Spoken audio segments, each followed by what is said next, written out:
Hi there, it's Sherry from Twitter Painted with Paper. Thank you so much for stopping by.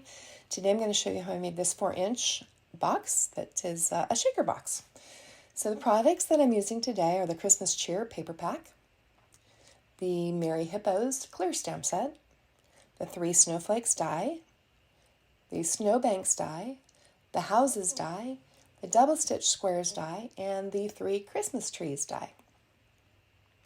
So I will set that aside and go ahead and get started. I am using 2 pieces of heavyweight cardstock. The first one is an 8-inch square, and I will go ahead and score that on all 4 sides at 2 inches. And then fold over and burnish the score lines. And then I'm going to trim up to the first score line. This is going to create the flaps. Trimming off a sliver on each flap helps it to line up nicely. Repeating on the other side. So this is the base of the box, and it's so easy to put together. And just making sure it all folds up. And then I'm going to add liquid adhesive to all 4 flaps. And just tuck them in, make sure they're adhering nicely. I like to use liquid adhesive because, as always, it helps me to line things up nicely. You could use double-sided adhesive as well.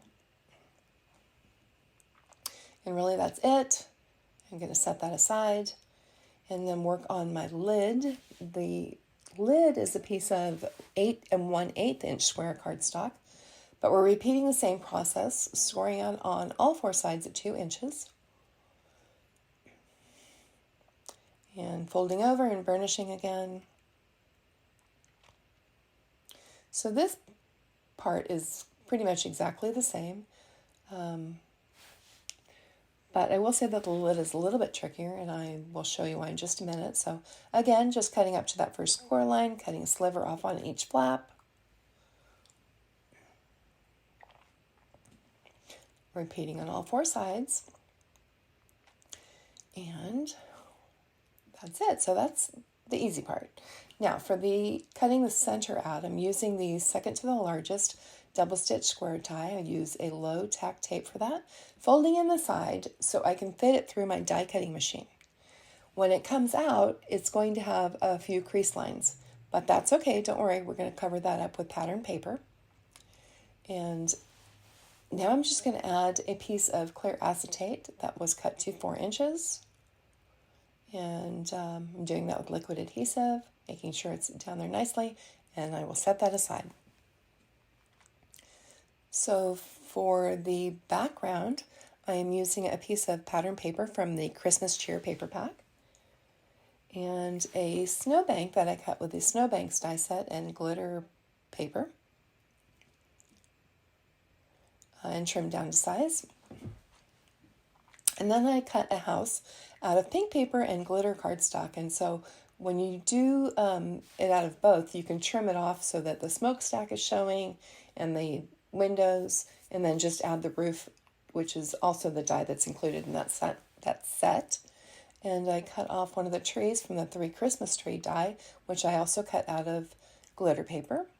My frame is a 3 3/4 inch square, and I cut the center out again with a double stitch square die. And then I'm just adding glue and making sure everything's tacked down nicely. You don't want your little pieces, your little glitter bits to stick behind that tree in that house, so make sure that's all the way down. And I will set that aside. So back to our lid. I'm going to add foam adhesive. I've doubled mine up to make it a little bit deeper, and making sure that gives it enough room so all your little shaker bits will move around nicely in there. And repeat that on all 4 sides. And then I will add my shaker bits, but before I do so, I want to take my powder tool and run that around the edges of my foam adhesive. And that will make sure that the little glitter pieces don't stick to that foam adhesive on the inside. Wiping it off of the clear acetate, and now I get to add my little pieces. Be very careful when you're adding those that you don't get them stuck on the side. And I'm adding, again, liquid adhesive because, again, it gives me that wiggle room, and I need that personally. So here's our background piece. I'm going to fold up a corner to give me kind of a guide as to where to place this. Pressing everything down nicely so that our glitter pieces don't come through.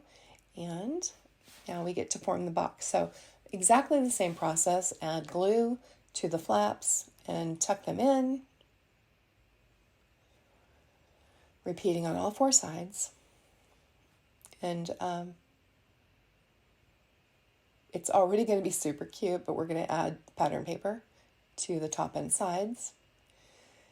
So for the pattern paper, the top piece was cut again at 3/4 inch square, cutting out the center with a double stitch square die. And my side pieces are 3 3/4 by 1 3/4. But I will say that I could have gone larger. So to go larger, you just want to have a 4-inch square, cutting out the center again with a double stitched squares die, and then your side pieces would be 4 inches by 2 inches, and that will cover the box better, I think. In retrospect, I wish I had done that, but here we go. Oh, and it turns out super cute anyway. No worries. Repeating that again on all four sides. And I'm going to go through and make sure that's all adhered nicely. Some pieces are not tacked down well enough, so I'll add more glue and I'll wiggle those around, make sure they're lined up well. And then put it on top and see how that works. So I think it's super cute already. But we're going to add one of the hippos that I've previously colored. He's so cute. He has his little Christmas sweater on and a Christmas stocking. And then I cut 3 snowflakes out of the same glitter paper. In that die set there are 3 different sizes, but I only used the medium size and the small size for the box. And I think they just look so cute with the snowflake sprinkles inside. And that is pretty much it. Shakes well. So I hope that you like it. I hope that you'll give it a try, and if so, please share it with the Lull and Crafts Facebook group. Thank you so much for stopping by.